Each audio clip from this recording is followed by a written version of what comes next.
Thank you for checking out Lakehead International's videos. You're about to watch one of our Lakehead International live webinars, a fun and informative way to learn more about Lakehead while also meeting faculty, staff, and current students. If you have any questions throughout today's video, please comment below. Otherwise, let's get started.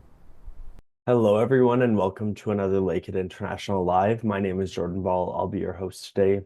First and foremost, I want to take this opportunity and say thank you to our audience for joining us. Whether this is your first live event or one of many that you've participated in the past, thank you for your time. We're excited to have you joining us for another International Lecture Showcase. Today's topic and sample lecture is about data structures and algorithms, exploring binary search trees.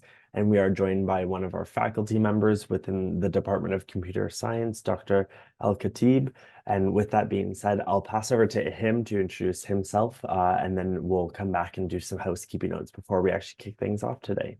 Thank you, Jordan. Good morning, everyone. My name is Abed Alkhateeb. I'm an assistant professor at the Computer Science Department in Lakehead University here in Thunder Bay campus. We have a beautiful day. I wish first I welcome all of you guys. We wish to have you all here. And my main research interest in bioinformatics, machine learning, and my teaching expertise mostly in computer algorithms and data structure. Thank you, Jordan. Good morning, everyone. Today I'll be presenting binary search tree.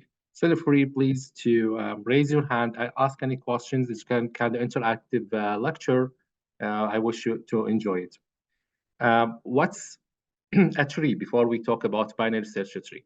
A tree is a hierarchical structure consists of sets of nodes and edges. As you see in this structure on the right, we have the nodes and they're linked through edges. It's undirected graph. Graph, like this kind of like a class before coming to this class, we will explain what's a graph. A graph, it's a set of vertices and edges. Like here we have outlook is a vertex or a node, we can say, where the link between outlook and sunny is the edge. When we say undirected graph, it means there is no arrow. It's both ways. You can go from outlook to sunny, or you can go back from sunny to outlook. But if we have a directed graph, means could be maybe there is an arrow in this direction going from outlook all the way to the sunny.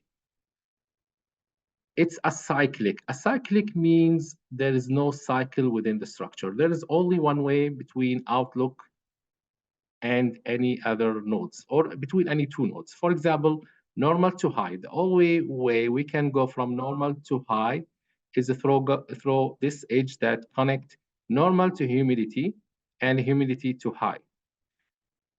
Well, with that being said, I just want to ask you a question, guys. Here, just allow me please to get my pen.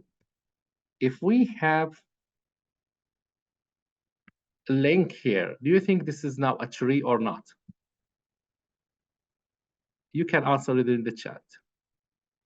Or you can raise your hand, you can talk if possible. I'm not sure, Jordan. What do you think, guys? Is this not, right? Thank you, Howard. Why it's not? Because now it's not acyclic, it's acyclic. Cyclic without A, right? Be careful. Acyclic means there is no cycle. But now, going from normal to high, we can go either through this direction or direct from here to here. So now it's not tree anymore. So be careful, it should be a cyclic graph. Now, the application of trees. There are so many applications in computer science and the other discipline. For example, biology for the family of different organisms or creatures, right? Family, like animal families. Organizational chart, for example, in our university, we may have LU here. We have maybe faculties here. Maybe we could have HR, different departments, right? That's could be presented in this hierarchy as a tree. File system, all file system built based on a tree. Just looking at the chat, okay, thank you guys. Hello, nice meeting you all. All right, now that's the file system. You know that we have a main folder that consists of several folders. Each folder could have its own child. From now on, we'll adopt the term child from now on. That means the outlook is the parent. Here is the parent, right? Where sunny, rain, etc. These guys are the child. Programming environments, compilers usually use the tree for some certain scenarios. Machine learning, now we're living in the era of AI, right? That could be a good like lecture in future, Jordan. Like we can discuss with the students whether AI is a dream or a nightmare, right? Because it's machine learning is the brain of the AI. In machine learning, we have something called the decision tree. And the original tree, this structure, the example, I have it here. Let me just wipe it, clear it, erase all ink on the slide. This tree is an example of a machine learning. We call it a decision tree. This tree telling me whether should I play tennis or not. So if the weather's sunny and the humidity normal, it's not a humid, then maybe yes, I can play tennis, right? So I'm using the features, the columns, the information I have in some Excel sheet, let's say, to decide whether to play a tennis, to build my decision tree based on that. You can also take an example of a game development. Game development, when I was a child and growing up as a teenager, we have a game called Doom. Doom, you can say it's the parent or the ancestor of nowadays, this Counter-Strike, then becoming more of, what's the game? Sorry, I forget it. My kids always playing it. Fortnite, I think. Yes, sorry. Yeah. So these guys, they use binary search tree for sectioning. Should I go right or left? If you go right, then they open the right section. Again, right, left, they open some section using binary tree. So those are the examples. Just want to keep an eye on the chat. Thank you for scheduling this webinar. Thank you, Anash. Yes, hello, guys. Glad to greet you all here. It seems variety of students, local and international. We're all welcome, guys, here. We have this tree here. This is an example of tree. Let's agree on some terminology before we go further discussing trees. Now, when we talk about a tree, there is a root. The definition of the root is the node without any parent. You can say it's the parent of all nodes. In this example, what's the node in this tree? Is it B, F, A? Just to keep you interested, guys, tell me what's the node or what's the root for this tree? Oh, nice meeting you from Nigeria. Awesome. Nice meeting you, all of you guys. Thank you. A, thank you. Thank you for the whoever answered A, whether in the chat or Q&A. Yes. Here, that's the node A. Now, just let's take the question further. In computer science, we have an empty structure. If I have an empty structure, it means no node, no edges. Do you think, do I have a node there? What do you think? If we have just an empty structure. Okay, A, usually we don't have a node, we don't have a node for empty structure. If I have a structure with only one node, let's erase all of these nodes here. What's the root for this tree? Sorry, let's just erase all of these guys. I just have A. Like having a tree with one node, what's the root? It's A. Thank you so much. Yes. Now, taking it further, because those important when we say null, when we say one node, those are important as base case for recursion process. Recursion process means you growing up or growing down until you reach a basic model. The basic model could be either a tree with one node or a tree with empty structure, right? There is nothing called maybe a tree with minus nodes, right? Then either it's like one node or empty node. Let me just erase my links here. Going further, guys. Now the internal nodes means the parents, whatever node has childs. With that being said, could you give me an example of an internal node? Like, you need to look hard and tell me what's the internal node. C, awesome. F, yes. E, BCF, yes. E is not, by the way, no. F, right. C, yes. How about D is not, apparently because it's not a parent, right? How about A? That's the question. Do you think A, we agreed that it's the root. Do you think A is also an internal node? What do you think, guys? No? Yes, it is.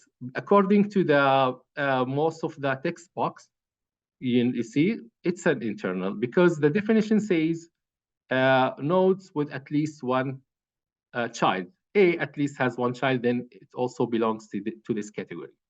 Going further, guys. Now the external nodes are the leaves. We call them either external or leaves. Now, can you give me an example of external nodes or leaves here?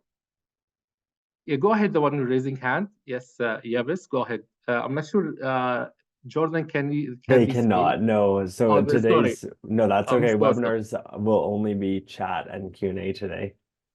Yes, I promise you to read your question. Then here we have answers. We have E, I, J, K, G, H, right? Nobody mentioned D, guys. What do you think? Yes, no, somebody mentioned it. Thank you. Who mentioned it? Osaif, thank you. Yes, it's D also. It's an external, it's a leaf. I know it's not at the very bottom here. However, look at it, right? Does it have any child? No, then it's a leaf. Okay, guys, so it doesn't matter what's the level of the node. We can categorize it based on whether it has a child or not.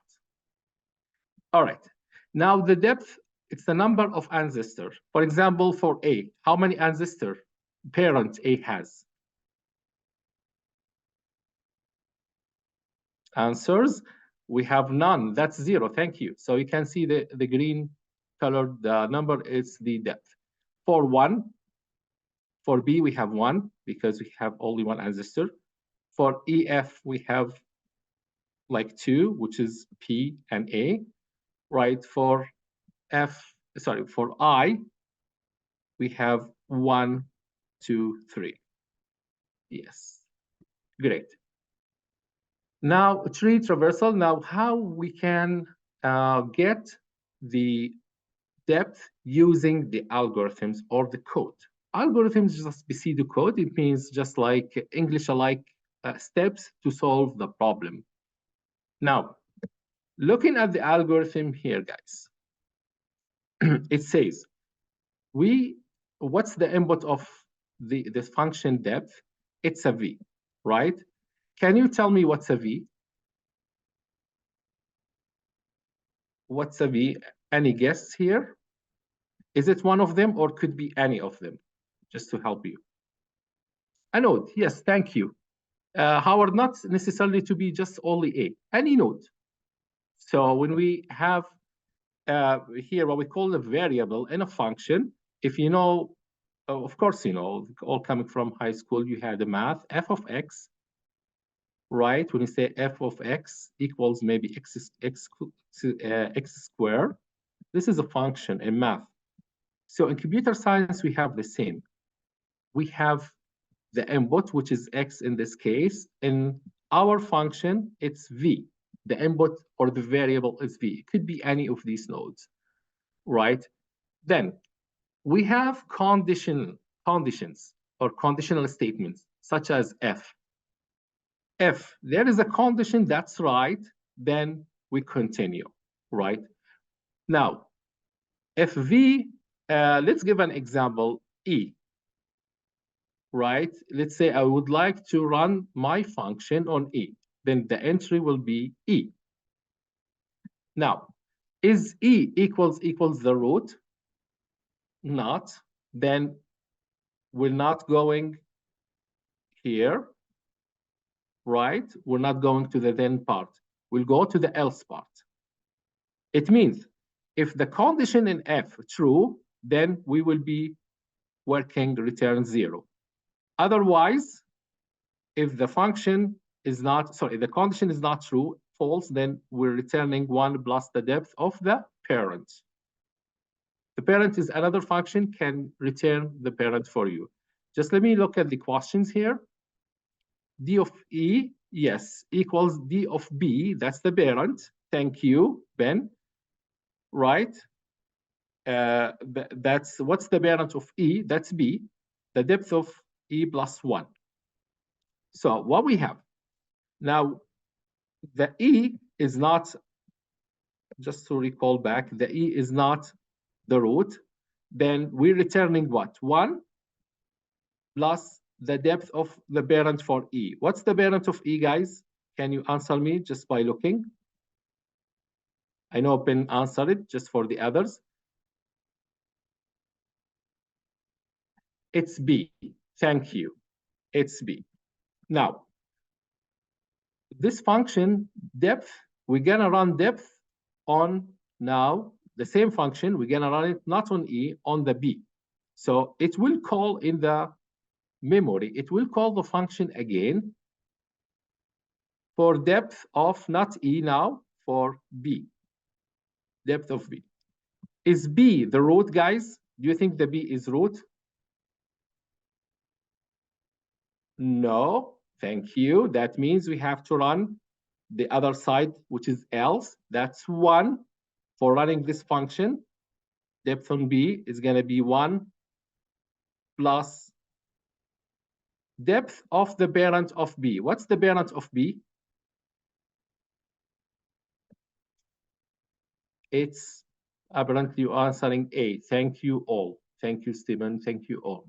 Right? That's A.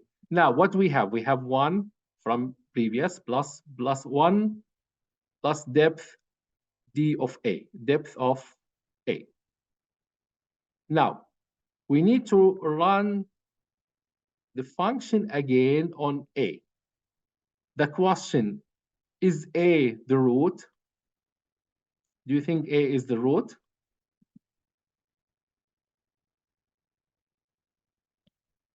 Yes, thank you. That means we're returning 0. Once this function here returns 0,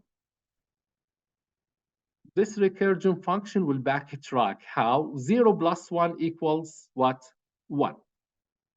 So here we have 1. 1 for dB. So I'm going to, like here, replace dB with 1. Then what I'm having here, I have 1 plus 1, that's 2. That equals 2. The function will help me to retrieve how many ancestor E had. That's the depth of E. Okay, questions? Let me just look at the chat quickly before moving on. Thank you, Howard. Yes, it's 2. Thank you, Chow. Thank you all for participating. I like it. Land and everyone. Now, let's move forward. Unless you have any questions here, I need to move. Sorry. Let me erase and move. All right. Now, now we need the height. The height for a tree, that's the maximum depth. What does it mean? It means we have to check the depth for all the nodes and take the maximum depth as the height. For example, the depth of B is 1. Is it the height? No, we still have more. But just because the computer is dummy, it has to be consistent doing that for all nodes, right? It's like a for loop that's consider all the depths. What's the depth at A? It was 0, right, guys? What's the depth here? It's 1. Here, 1, 1. Going further, what's the depth of E? We just did it, which was 2. The depth is here. How many ancestors? We have B and A. That's 2. Then 2, 2. We continue for the remaining vertices or nodes. We have I, J, K. How many ancestors do we have for I? What do you think, guys, for I? How many ancestors? What's the depth? It's a 3, right, Lan? It's a 3. So we have 3. And we have 3 for J and 3 for K. My question to you now, we have at this level, we have a 3. We have 2 here. We have 1. We have 0. What's the maximum depth? So many answers. I like it. We have thanks Tanmay, thanks Anwa, Ciao, thank you all. I try to pronounce your name right. If not, sorry for that. All right. Now we have a 3 as the maximum depth, and that's the height of this tree.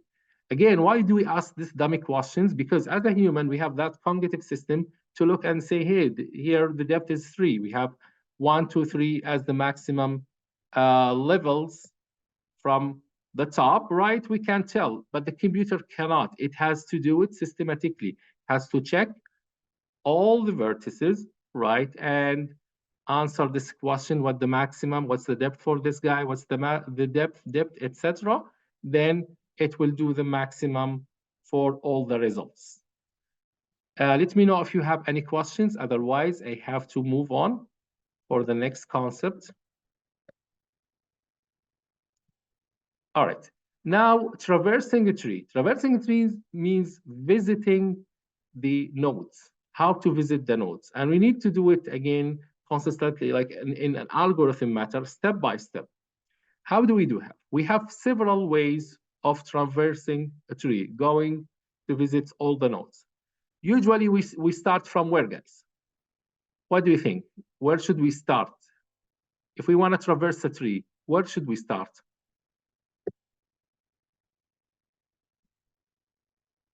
The answers, let me check them. A, root, yes. Root, yes, Wesi, yes, from A. Yeah, from A.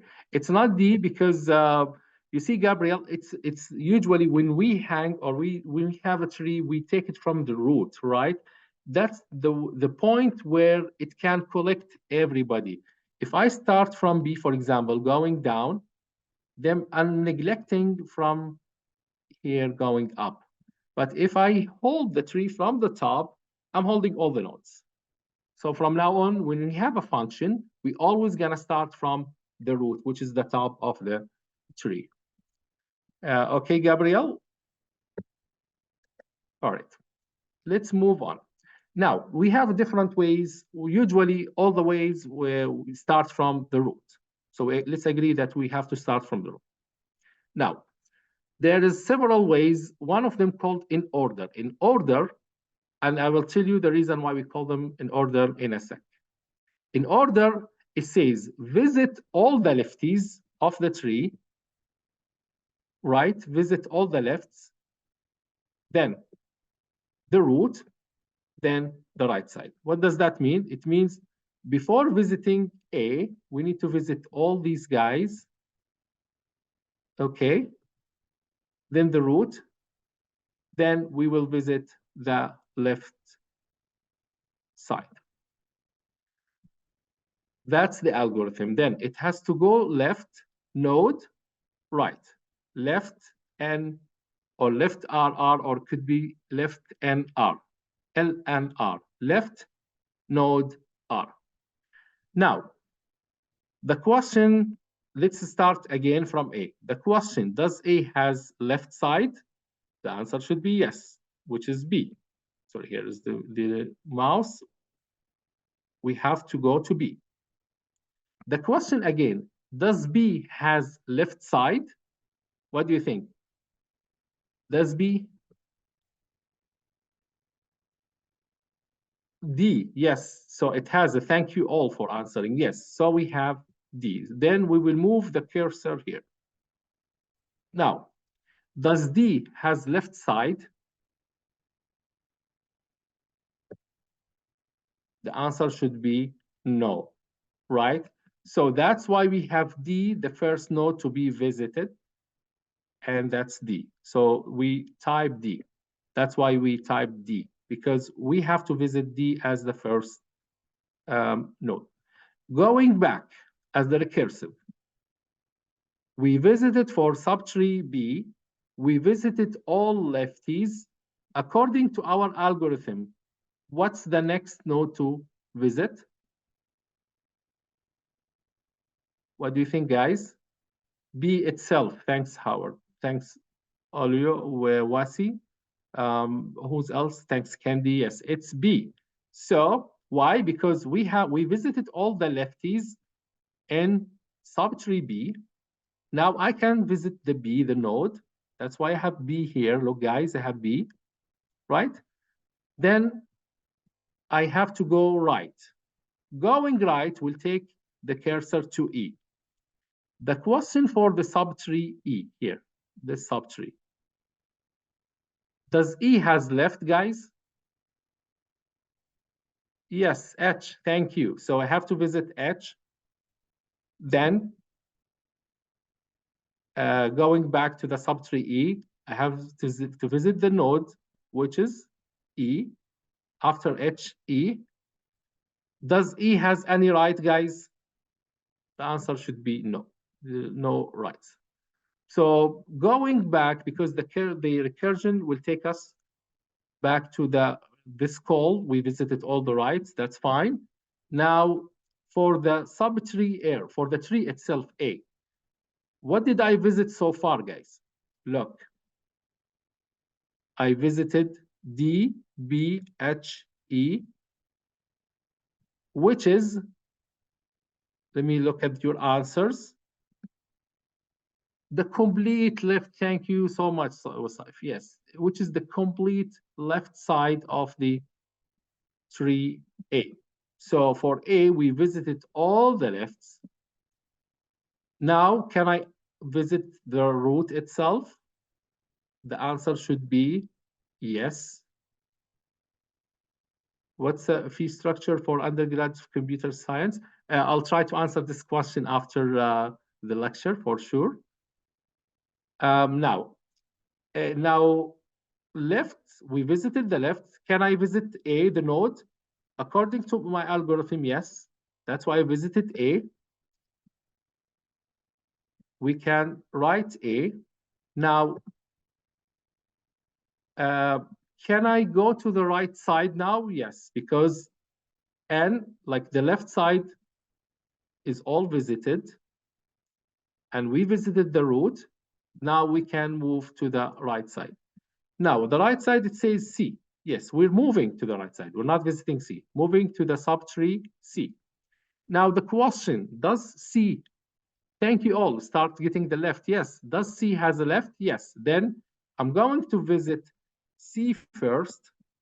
Where is the cursor? Sorry, here's the C, F first, left, then node.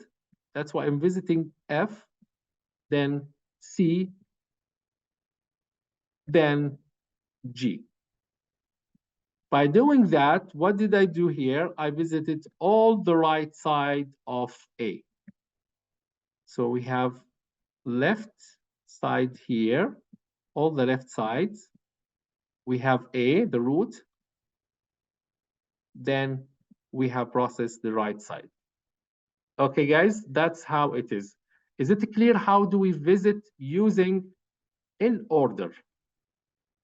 Is it kind of clear, guys? All right, can I move on? Thank you.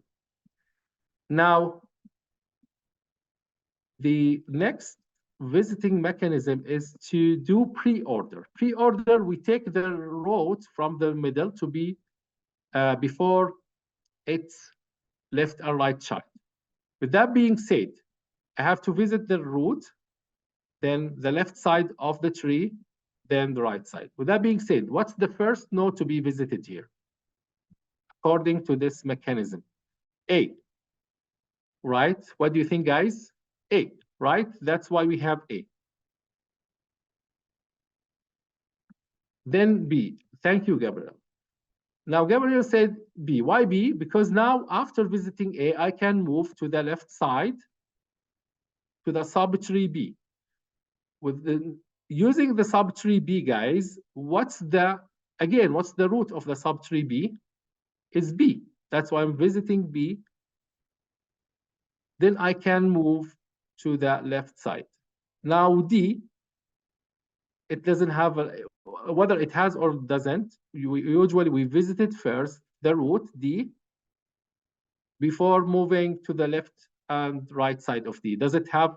Doesn't have. That's why we have to go back. Now for the subtree B, look what happened. We visited the node itself, B, here. Visited means printing here. Then we printed D. Now I have to move to the right subtree. For the right subtree, what's the first node should I visit? What do you think, guys? E. Yes, thank you. Then that's why I'm visiting E, then H. Right? Now look at the general picture.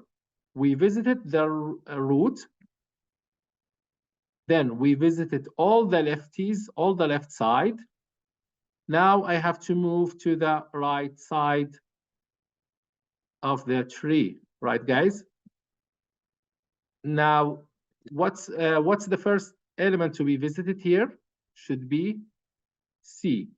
Thank you so much. Then F left, then G. Just because I need to wrap up, the last traversal, that's left, right node, which you have to visit all the lefts, then the node, then the right. That's why I have D, then H, E before visiting B. Okay, before we finish or conclude, guys, I just want to tell you a story. Why do we use this kind of structure? This structure will make me visit things in zigzag, right? When we have a tree, for example, let's have a tree, has all the people. Then if it's balanced, right? If you look here, we have around 7 or 8, but the maximum number of routes you have to take is 3. That's the log of 8. That's the log of the nodes. So that means if you have a process, instead of doing one by one, right? If you have them in a structure, then you can have them in, should I go left or right, you can have them in the log n. Just to give you a clue, for example, if you need to look for Jordan, right, in the entire Canadian population, if you're lucky, maybe he's living next door, knock the door, hey, here is Jordan. That's if you're so lucky. If you're not so lucky, we have around 40 million. Don't call on me with the stats. I'm sorry for that. We have 40 million, right? Then you need to shake hands with 40 million people before finding Jordan. That's if you're unlucky, right? The worst case scenario. But if we have all Canadians in a tree, that means it's a tree, has 40 million still, but we either go left or right side. That's the log of the 40 millions. Believe it or not, instead of shaking hands with 40 millions, it will take you only 22 process to find Jordan as a worst case scenario. The worst case scenario, if they have the whole Canadian in one tree, then you're gonna have to visit at most 20 nodes instead of going for 40 million nodes. Just this is the you see the magic of numbers. Just actually remind you of the tale. I heard it when I was a kid. You know the king? Yes, that's a binary search. That was what's coming. Thank you, Ben. If you sort them in that structure, right, then at most you have to go either left or right. Just want to tell you this tale. If you remember, I'm not sure if you heard it. I heard it when I was a kid. That once upon a time there was a king. He was bored, so boring at that time. There is no TikTok, nothing, no social media at the time. So he asked his nation to do something about it, and he will award the person can entertain this king. So there is a scientist, a young scientist, who created the chess, right? So the story says that the king liked the chess, and he told this guy, hey, this young scientist, ask whatever you want so I can do it for you. So maybe you thought maybe he's gonna ask to marry the princess, as I would say my Arabic background always like the stories ends with the guy marrying the princess. Or maybe he's gonna ask for a castle.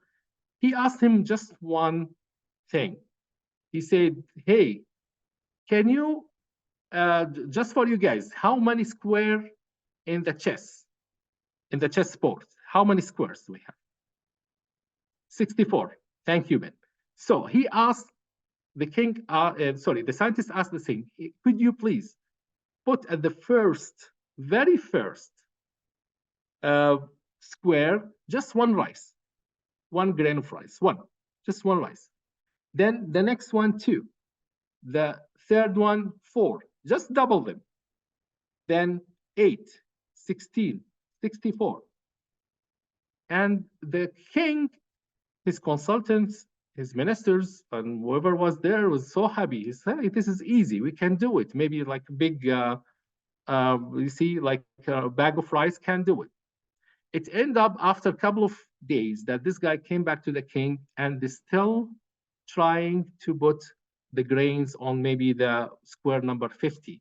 Because the number, when they double, maybe the first 10, the first 20, you would reach 1 million. On the square, maybe 20, right? And believe me, the number, Ben, it's crazy. It goes 9 times 9 point something. Let's say 9 times 10. That means 9 with 18 0 next to it. That means maybe it needs 2 seasons of harvest to comply with that number. That will show you that within 64 operation, doubling, you can reach like very, very huge number. Sorry, Jordan, for taking longer. Let me know if you have any questions, please. I'll take the questions. And thank you all for participating on contributing here. Thank you. Thank you for joining us. So to our audience, if you have any questions for Dr. Alkhateeb, of course, you're more than welcome to pose those now. If you have any questions about Lakehead in general, you're also more than welcome to answer that. I'm happy to help support those, or at least our behind the scenes team will be able to help answer those questions. I'll go ahead and share my screen here, just so that we know it is question time, everyone's favorite time. This is your opportunity once again to ask our special guest questions, perhaps about computer science, perhaps about the lecture, whatever you would like. And of course, anything about Lakehead goes as well, and I'm happy to address those. You can use the Q&A function to submit those now. In the meantime, thank you, Dr. Alkhateeb, for joining us. It's been my pleasure to be your host. And I can see in the chat, our audience is very excited to have you and participate in your discussion today about binary search trees. So thank you again. Thank you, Jordan. Thank you again. Please feel free to, I'm just going to share my email if you have any question about the programs. I'm the undergrad chair, forget to mention that.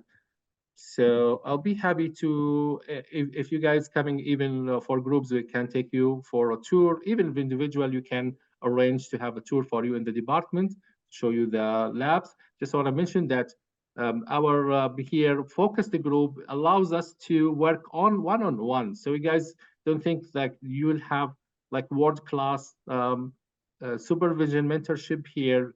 Our supervisors, professors here, almost working on a very small group. That means one-on-one training. We see we can also check our cutting-edge technologies and well-occupied labs. Thank you again. And this is, I'm sharing here my email in case you need it. Thank you again. Thanks. Thank you for joining us. We have one question from Gabriel. It says, do you teach master's courses? Yes, of course. Again, you may check by just going to my Lakehead, maybe just type my last name, Alkhateeb. You'll find what I'm interested in as a research, my research point focusing on multi-omics data integration, where we try to embed a different source of data, genomics, proteomics, into one prediction model. Usually, most of my work focuses on cancer, different type of cancer, but I'm welcoming also mental health. We start working on mental health predictions. If you're interested in this area, generative AI models within bioinformatics, machine learning, deep learning, that's my specialty. Feel free to email me and maybe to have a Zoom if you like. Thank you. Well, thank you again. I know that you have to head out. You're going to an important conference now, so it's been my pleasure to be your host. I'll wrap things up over here on our end, but thank you again, Dr. Alkhateeb, for joining us. It's been my pleasure. Thank you all, and I hope to see you all around here in Thunder Bay or in Aurelia. Thank you. Thank you.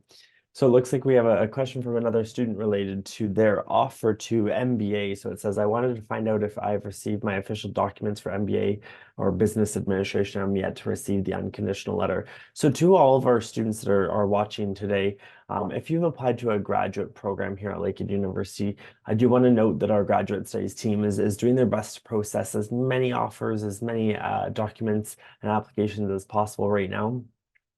They are, of course, prioritizing finalizing any assessments of initial applications. So if you've just recently applied, or maybe you've applied within 2024, so January, February, March, and so on, they are at this point still assessing initial applications.